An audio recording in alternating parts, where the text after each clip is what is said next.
Okay, now that we got that, what would you describe UNC or Chapel Hill in 5 words or less? Beautiful, exciting, interesting, great place. That's More, 2 spot. What's your favorite spot to go to? Oh man, I would probably say favorite spot. It's kind of a little hole in the wall. Lucha Tigre, Okay. Great Chinese food. Yeah. So yeah, they'll get you right too. Yes. All right. Last but not least, if you had to look into the camera and give the UNC faithful a love letter from John, what would you say heading into the season? To who? To the UNC community and the fans out there. This is John Copenhaver, tight end, UNC. We love and appreciate everything that you guys do for us, and keep supporting us, and we're excited to jump into the season. We'll see y'all in Charlotte. Yes, sir. Thank you, John. Hey, John, how you doing? Jalen with Inside Carolina.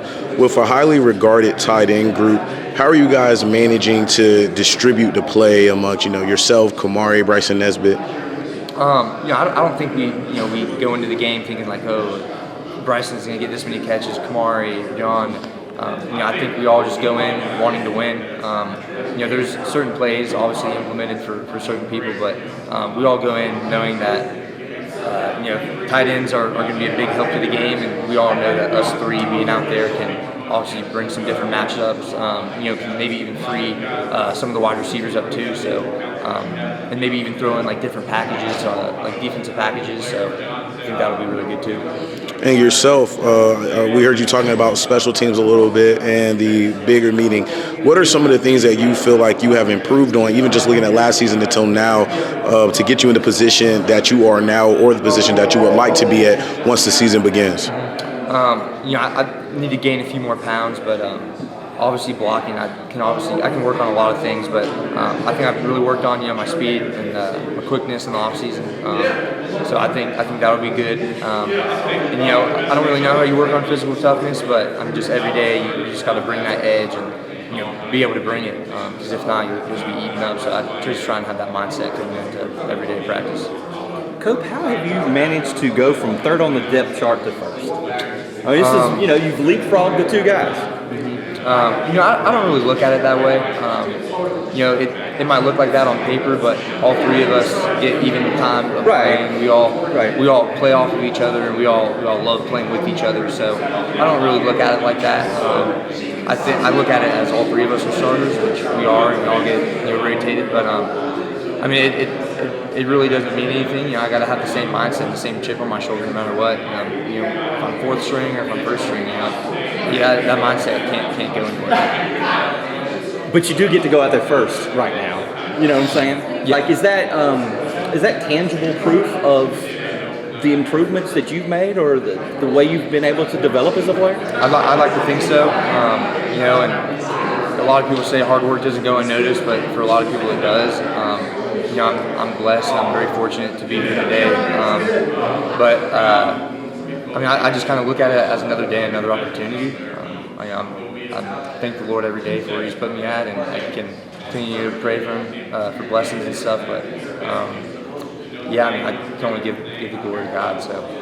Were you surprised when they told you you're coming down here, or they asked you if you wanted to come? If I'm being honest, I was a little surprised, but you thank Him and Him. Absolutely, yeah. I was a little surprised, to be honest, but I was very happy and blessed that I was able to come down here and have this opportunity to do it. So, playing alongside Drake, what are some of the attributes that he has that you believe can help improve your game or help while you're playing? I mean, he's the eyes on the field. He has the ball in his hand every single play. So he knows what's going on and how everything wants to look. So he's just kind of the artist to the painting, and he paints it how he wants it. So just asking him how to critique routes and very small things. I think it's great because he's only going to throw it if he feels comfortable. So if he knows I'm comfortable with him running this route or doing it this way, then I think that'll lead into him helping us out. What is something I know we're around you all the time, and it seems like with a guy like Drake, he has so much exposure. Everybody knows everything about him, kind of the family, that type thing.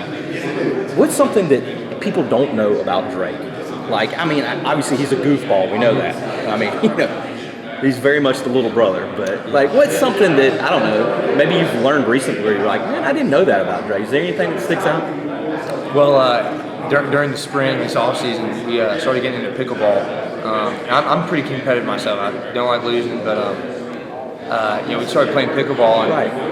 I was, just hanging out with Drake, and he's like, "Yeah, let's go play some pickleball." We started playing pickleball, and I was like, "Oh, this is the real deal." And I was like, "I thought you just played on the weekends with your family." And so it turns out he's a very, very good pickleball player. But I think I got him in ping pong, which is good. So kind of. He's supposed to be good at ping pong too. Yeah. So you must be pretty good. I think I'm better than ping pong, but pickleball for him, he's got me in. So.